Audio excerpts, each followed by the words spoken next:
Cultivating muscle meat straight from cells instead of carving it from animals would reduce the risk of foodborne illnesses, now due to fecal contamination during slaughtering and the evisceration of carcasses, because there would be no feces, would be no slaughter, and no carcasses to eviscerate. In addition, it would also reduce the threat from antibiotic resistance. So to compensate for the overcrowded, stressful, unhygienic conditions on factory farms, the animals are dosed in mass with antibiotics, lots of antibiotics. We're talking 20 million pounds a year of medically important antibiotics. So we give farm animals in the United States 2 million pounds of penicillin drugs, 15 million pounds of tetracyclines. I mean, this is madness. Right? It gets laced right into their feed and water. We're talking antibiotics important to human medicine being fed to cows, pigs, and chickens by the ton, by the thousands of tons laced into their feed and water. And that's all without a prescription. 97% of the tens of millions of pounds of antibiotics given to farm animals in the United States are bought over the counter, as in without a prescription or order from a veterinarian. I mean, to even get a few milligrams of penicillin, you need a doctor's prescription, right? Because look, these are miracle wonder drugs that can't be squandered. But meanwhile, farmers can just back their trucks right up to the feed store. And now, half the salmonella in retail meat, chicken, turkey, beef, pork, is resistant to tetracycline. About a quarter of the bugs are now resistant to 3 or more entire classes of antibiotics, including some resistant to ceftriaxone, which is a critically important drug we use to treat severe salmonella infections, especially in children. Right?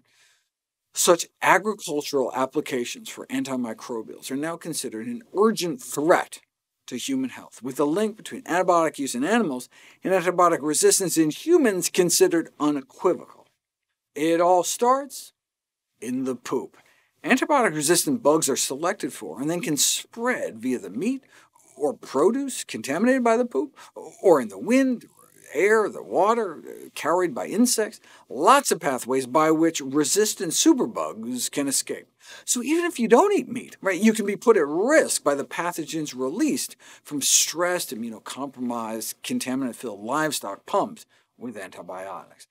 That's one of the reasons the American Public Health Association has called for a moratorium on factory farms, all the pollution of the surrounding communities.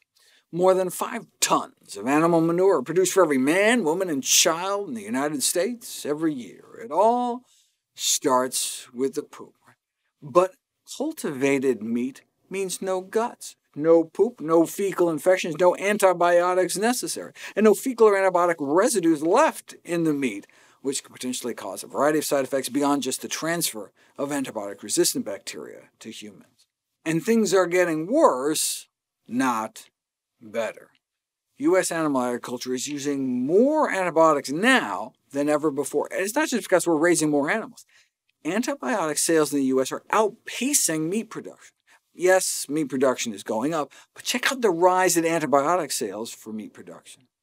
With the combined might of big ag and big pharma, who profits from the selling all those drugs, it's hard to imagine anything changing on the political side. Maybe the only hope is the change on the production side. The unstoppable rise of super-resistant strains of bacteria is a serious worldwide problem, resulting in 700,000 deaths every year. And the projections for global antibiotic use in food animal production are ominous, perhaps exceeding 100,000 tons of antibiotics pumped into animals for food by 2030. Quite simply, we may be on the path to untreatable infections by using even some of our last resort antibiotics like carbapenems just to shave off a few cents off a pound of meat. And it's not just foodborne bacteria. There's mad cow, swine flu, bird flu, with the potential to kill millions of people. Skeptical? I've got a book for you to read, whose author's superb storytelling ability evidently makes it a must-read. Given the threat of the chickens coming home to roost, an editorial in the American Journal of Public Health thought it curious that ceasing to eat them, or at the very least radically limiting the quantity of them that is eaten, is largely off the radar as a significant preventive measure to prevent the next influenza pandemic. Yet humanity does not even seem to consider this option. But humanity need not consider that option because you could make all the chicken you want without guts or lungs.